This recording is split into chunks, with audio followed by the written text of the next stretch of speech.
Alors juste un petit rappel vite fait, parce que je vous ai dit, il faut pas mal de choses pour faire de la facture, pour faire du bulletin de paye, il faut de la signature, après je vous ai dit, il faut des coffres, donc voilà, donc on va regarder ces derniers outils et voir un petit peu ce qui va pouvoir, comment ça va pouvoir fonctionner.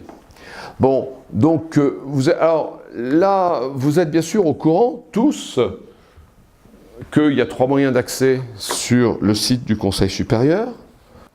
Vous avez tous votre expert pass, bien entendu. Qui n'a pas son expert pass? Levez vos expert pass, je veux voir vos expert pass. J'avais demandé, ils m'ont dit non, là c'est un petit peu dur quand même de laisser rentrer que les gens qui pouvaient être inscrits avec leur expert pass. Ils m'ont dit il ne va pas y avoir grand monde dans la salle. Voilà. Bon, il faut bien que je vous taquine un peu quand même, hein. Vous avez dû comprendre que j'étais légèrement taquin de temps en temps. Voilà. Donc très clairement, ma carte d'identité électronique. Donc elle, très clairement, je vous ai dit tout à l'heure que dans le cadre d'IDAS, il fallait avoir 3 niveaux sur le règlement européen. J'avais 3 niveaux.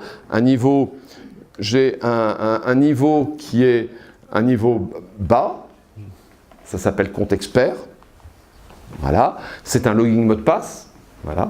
J'ai un niveau substantiel, c'est Expert Pass, ma carte d'identité, qui va me permettre de rentrer sur le site.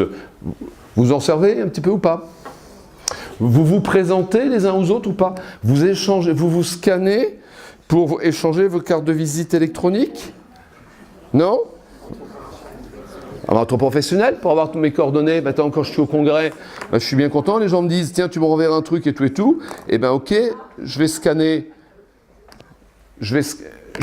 ton expert pass, ça me donne toutes tes coordonnées en format VCF et ça me donne les miennes. Donc c'est l'échange de cartes d'identité automatisé, professionnel, automatisé, bon pas de problème.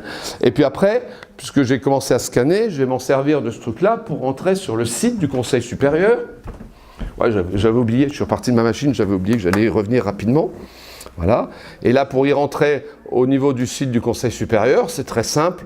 L'autre jour, quelqu'un me dit au Conseil supérieur, le responsable informatique de ce truc-là, il me dit « Ouais, tu peux ouvrir ton truc par compte expert.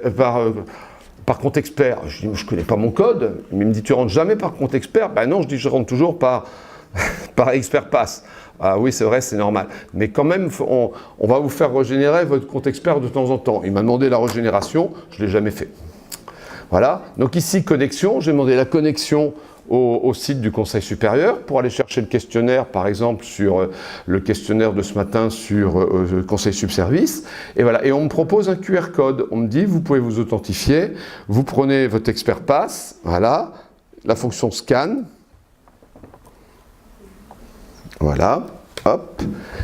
Et puis là, ben vous allez voir...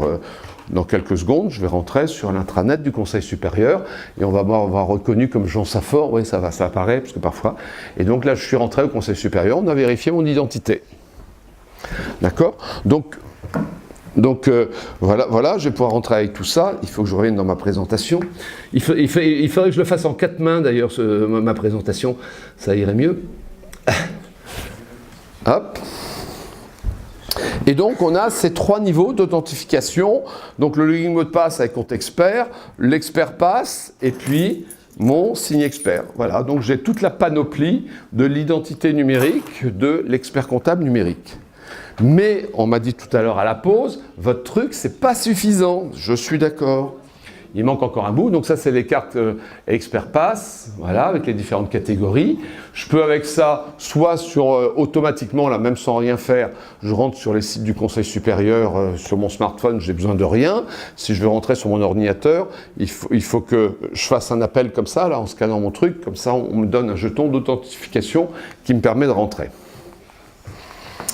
Ok, et puis j'ai mon signe expert que vous avez vu tout à l'heure qui va me servir. Alors en théorie, ça peut me permettre d'authentification forte, mais il faut être clair, c'est pas terrible pour faire de l'authentification. C'est surtout fait pour faire du scellement. Donc vous avez vu tout à l'heure, je vais sceller mes données honoraires, les factures, je pourrais sceller les bulletins de salaire, les comptabilités informatisées et tous mes dossiers de travail que je voudrais rendre, à qui je voudrais conférer la qualité d'original électronique au titre du 1366. Et je peux, avec le même certificat, avec la même clé, signer l'ensemble des documents que signera un expert comptable, c'est-à-dire les bilans, les rapports, les attestations, les lettres de mission. Les lettres de mission, pas encore, parce que mon client, il ne sait pas signer. Il faut qu'il y ait une autre signature dessus, et là, je ne sais pas encore faire. Voilà. Mais voilà, tout ce que je pourrais, là dans le monde où je signe dans le monde papier, je vais pouvoir signer également avec. Alors, pour les collaborateurs, pour l'instant, il y a un trou dans la raquette. Bon, le trou, il va bientôt être corrigé, puisque au congrès de cette année va être lancée l'application de signature en ligne avec une plateforme d'échange qui va permettre non seulement, on me disait tout à l'heure, voilà, j'ai des applis sur différents serveurs parce que j'ai du RCA, je suis hébergé par mon éditeur sur une plateforme cloud, tout ça, donc je peux pas filer à tout le monde ma clé unique. Et donc j'ai besoin d'avoir un truc qui soit partageable avec tout le monde. Donc là, c'est très clairement le rôle de cette plateforme, qui a deux rôles. Elle est en SaaS, donc elle est atteignable depuis n'importe quelle plateforme de service. Donc je peux faire une requête pour demander un scellement ou une signature sur un document, sur un contrat, sur ce que je voudrais. Donc je vais m'identifier, je vais certifier mes courriers électroniques, je vais sceller mes documents, je signe mes documents, voilà. Et puis petite particularité en plus, c'est possible pour mon collaborateur de faire la même chose. Je vais aussi lui attribuer une possibilité de sceller ou de signer en ligne le collaborateur ou même un serveur du cabinet. Enfin, voilà, quelqu'un qui fait partie de la structure du cabinet. Voilà. Et de plus, je vais pouvoir aller faire comme font aujourd'hui maintenant les compagnies d'assurance, un certain nombre de financeurs et tout, faire ce qu'on appelle du certificat à la volée. C'est-à-dire que aujourd'hui, je ne peux pas faire une lettre de mission parce que moi, j'ai une signature, mais mon client, il n'en a pas. Mon salarié, il n'en a pas.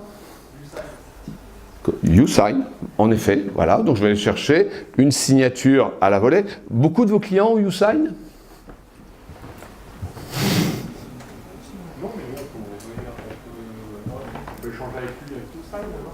Ouais, c'est un peu compliqué. Il me faut 3 heures à chaque fois pour aller signer.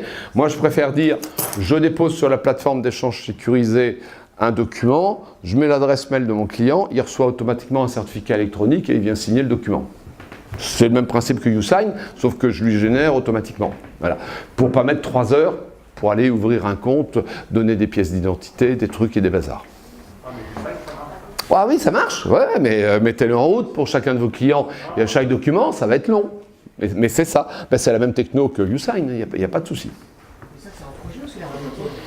Ah, ça c'est une réalité. On a une réunion la semaine prochaine, le 12, pour voir un petit peu les premières fonctionnalités, et c'est lancé au congrès. C'est lancé au congrès de 2018. Excusez-moi, le congrès c'est en octobre. Hein, je ne sais plus, le 16, 17, 18 octobre, je ne sais plus la date exacte en tête. Voilà, donc c'est lancé en octobre. Bon, après vous laisserez un peu de temps pour que ça se stabilise, et voilà, et vous pourrez adhérer, combien ?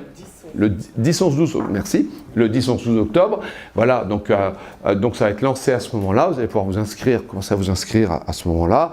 Bon, il faudra un petit peu le temps que ça se stabilise, que les inscriptions se mettent en place, donc pour la fin de l'année, vous allez pouvoir vous en servir.